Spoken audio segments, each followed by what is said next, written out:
ਜਿਹੜੀ ਬਾਰਿਸ਼ ਹੁੰਦੀ ਉਹਦੇ ਨਾਲ ਬਰਫ਼ ਨਾਲ ਉਹ ਸਹੀ ਉਹ ਚਾਹੀਦਾ ਮਾਫੀ ਦੇ ਹੁਣ ਕੋਈ ਤੇ ਕੋਈ ਨਹੀਂ ਕਰ ਸਾਰ ਨੂੰ ਪੈਰ ਕਰ ਲਈ ਕਿਤੇ ਨਹੀਂ ਮੰਦੀ ਲਾਈ अब हम तो अपने भाई और चीज़ें जानी नासरू ਨਾ ਤਾਂ ਹੋਈ ਨਹੀਂ अब भाई कल ट्रैक्टर वाले हो ਚਾਹ ਉਹ ਨਹੀਂ ਕੋਈ ਕਿਹਾ ਉਹ ਫਾਇਦਾ ਉਹ ਪੱਕੇ ਵੀ ਬੜੇ ਪਾਏ ਨੇ फायदा तो है वो तो ठेका का ही नहीं देने जी जी ਉਹ नहीं ना देंगे तो मस्तियों को कोई नहीं देंगे वो बाटी लै जाने ना ਮੇਰੀ ਗੱਲ ਸੁਣ ਬੂਟੇ ਨਾਲ ਉਹ ਚੰਗਾ हाँ मस्तियों का बहुता तोड़ ऐसी कण तो लैके ना ते दरबार की कण का तोड़ ही मस्तियों खा जाता इस मस्ती का ਉਹਨੂੰ ਆਪੀ ਤੇ ਜਾਣ ਨੂੰ कल वो याने आए सन याने ਜਾਣ आए ਨਹੀਂ ਨਹੀਂ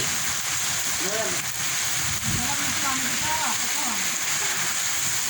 देखिए ਸਹੀ ਨਹੀਂ ਆਦਾ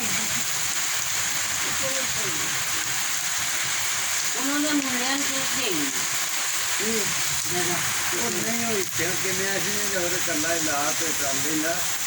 ਮੈਂ ਤੇ ਆਹ ਇਹ ਤੋੜ ਜਗ੍ਹਾ ਤੇ ਕਦੇ ਬਣਾ ਲੈਣ ਦੁਕਾਨਾਂ ਤੇ ਪਿਆਰ ਦੀ ਕਾਬੂ ਉਹਨਾਂ ਬਣਾ ਲੈਣ ਕੋਈ ਕੰਮ ਕਰਤੇ ਪਿਆਰ ਤੇ ਤਾਂ ਕਰਨਾ ਹੈ ਫਿਰ ਤੋੜ ਅੱਜ ਤੇ ਕੰਨ ਉਗਲੀ ਹੈ ਨਾ ਬਾਬੇ ਦੀ